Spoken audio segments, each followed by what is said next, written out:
just like this into this egg box. We're gonna dimple them in just a little bit. Oh my God, that is awesome. Look at the size of that egg. These guys are more like banana eggs. Hey, good morning everybody, and welcome to the vlog. I'm about to share an exciting thing. Of course, we're looking for eggs, and guess what? This girl actually started to lay yesterday, so we knew there was a clutch in there, but I haven't looked yet to see what's going on. This, of course, is an albino South Florida king, or what they would call a Brooks king. Let's go ahead and take a peek and see. Oh my gosh, look at that. Ooh, doggy, that is one beautiful clutch of eggs.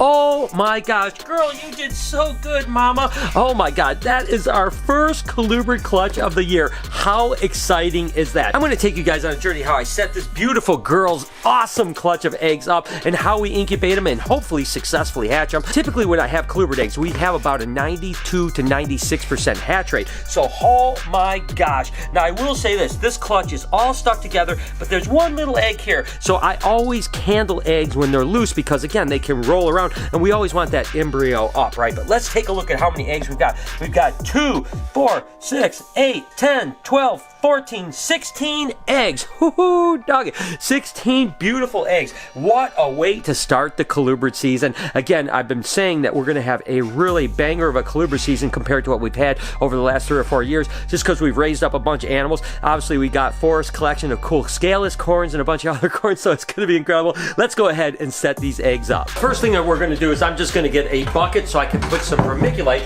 And again, we use a vermiculite potting soil that is just basically like this. Obviously it doesn't have any chemicals, any fertilizers, anything in it like that. It's completely organic, and that is the medium we actually use for incubating the eggs. Now, of course, this stuff comes dry and you want to keep your reptile eggs kind of on the moist side. You want 95+% humidity, but you don't want the actual medium to be like really wet. Colubrids can be damp. A lot of pythons, it's best to almost have them on a dry substrate, but still having that higher humidity. That's why we use hatch rate, which is a perlite with a water isomer. In this case, because we have so many colubrid eggs, it's more cost effective to use vermiculite, plus we have great success. So basically what I'm going to do is show you what I do to go through, which is first thing, pouring some vermiculite in the bucket.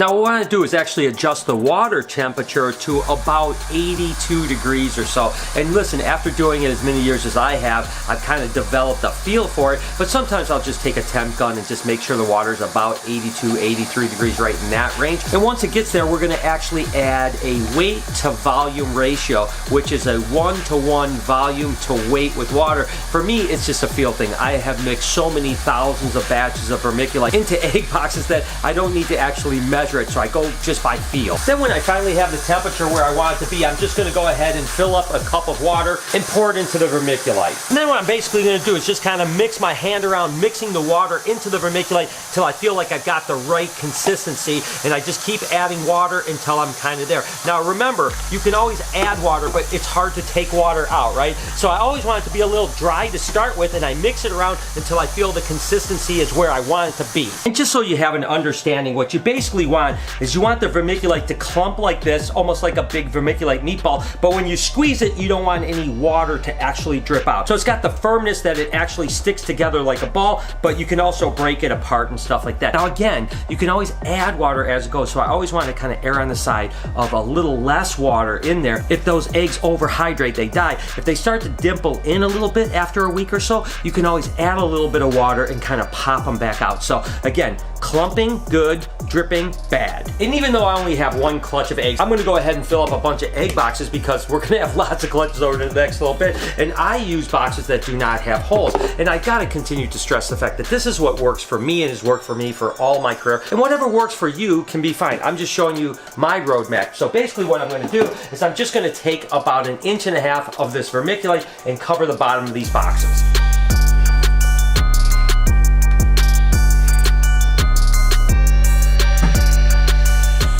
And that's right about there. And that's where the eggs are gonna actually go in. And then I'm gonna put a lid on it. I'll show you where I'm gonna put the eggs and how I'm gonna actually put them in there after I fill up the rest of these boxes.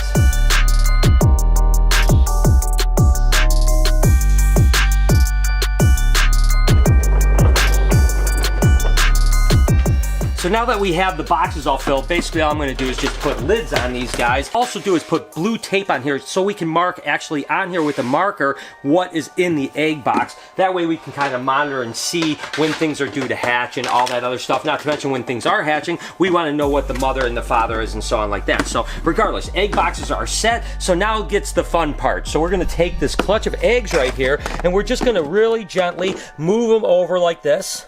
Just like this, into this egg box. We're gonna dimple them in just a little bit. Again, just kind of making, you can see if I pull them up, you can see the little indentations right there. That makes it so that they have a little bit of moisture in them because they are actually gonna absorb moisture for the first 30 or 40 days. Then they're gonna start expelling moisture. That's why if you ever see snake eggs due to hatch, they're usually dimpled in. That's because they start to expel that moisture from inside so that the snake can actually hatch out and so on like that. So that's basically it. We put them like this, we put a lid on. Like I said, we'll put some tape over here. We'll mark in our clutch box which the female and the male that bred it, and then we'll go ahead and mark the same information on this so we can cross-reference from this box to the actual egg box, and then we just stick them right up there, up top on this rack, just like this. We'll stick it up there, just like that, and we know that it's about 82 degrees up on that rack, which is what colubrid eggs want to be incubated at. You can actually go as low as maybe 78, as much as maybe 84, 85, something like that. It's not like a python where if it fluctuates a tremendous amount, the eggs will die. These guys can go up and down, but we know this spot stays about 81, 82 degrees all the time because we climate control this entire room. That's it. Typically about 58 to 62 days later, we're gonna have some eggs. Now, ironically enough, some snakes hatch sooner. Brooks Kings usually hatch at about 52 to 55 days. So we are not far away from our first baby colubrids, and that basically wraps up our first colubrid clutch and how we set our eggs up here at BHB. So colubrid season is on the way with eggs, and we are back down here with Kelsey.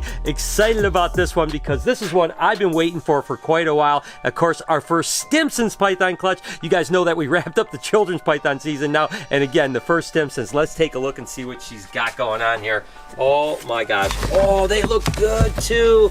Oh my God, that is awesome. You guys may remember we produced one good egg from a Stimson's last year, and that baby hatch is absolutely gorgeous, but now a beautiful, good clutch of eggs. So let's go ahead and see what's going on with it. Good job, Mom. These look like they're still pretty fresh. Yeah, these guys are really fresh. Wow, these are huge. They are big eggs for that little girl. Those big old Tic Tacs. Oh my gosh, look at that. Oh my gosh, it's crazy. I always say, like, how does that clutch of eggs fit into that snake right there? And again, just like the children, she looks great. She doesn't even hardly look like she laid eggs. That's incredible. So how many eggs are there?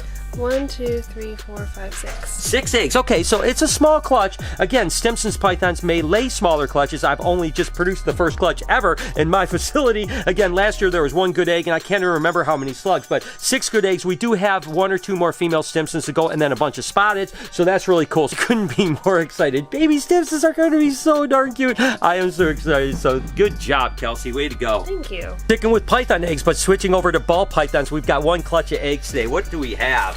We have a black pastel lesser that was bred to a banana entry pin. Oh my gosh, that should be really interesting. I mean, that's all kinds of potential combos. Should be really cool. And I love black pastel lessers. Oh my gosh, that's so beautiful. Let's go ahead and see how many eggs she's got. Again, this is the girl that we actually caught in the process of laying, so it's good that she actually laid. And look at the size of that egg.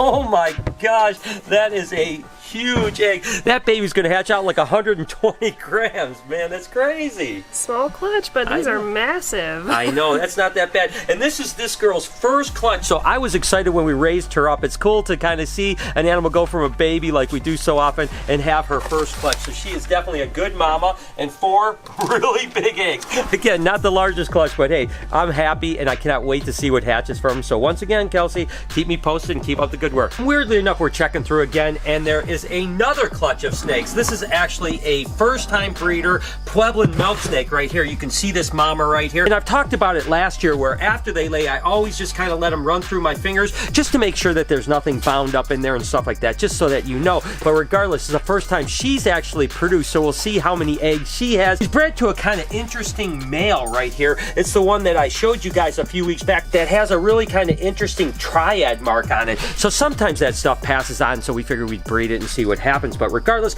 let's see how many eggs are in this clutch. Oh my God, look at how long these eggs are. These guys are more like banana eggs. That's really crazy. And they're a pretty small clutch. I mean, because the eggs are so long and so weird, there's only 4 eggs in the clutch. That's what kind of happens, is that the larger the eggs, the less eggs, the smaller the eggs, the more eggs. That makes sense. Regardless, these should be really monstrous, huge baby Pueblo milk snakes. By the way, just so that you guys know, it does seem to pass on. So females that have larger clutches seem to produce babies that have larger clutches. So the idea is to find that sweet spot, right? You don't want so many eggs that the babies hatch out small and are difficult feeding, but you don't want such big eggs like a 4-egg clutch where you're taking the same amount of time and energy on a female that lays 4 eggs that could potentially lay 7 or 8 good eggs that the babies hatch out that are just as good. So regardless, these will be really big babies. So we're just gonna go ahead and set these guys up just like we did the first clutch over there. We'll just push these down right here. And I wanna just go through really quick what we basically do as far as marking these guys so you know it. So this girl is in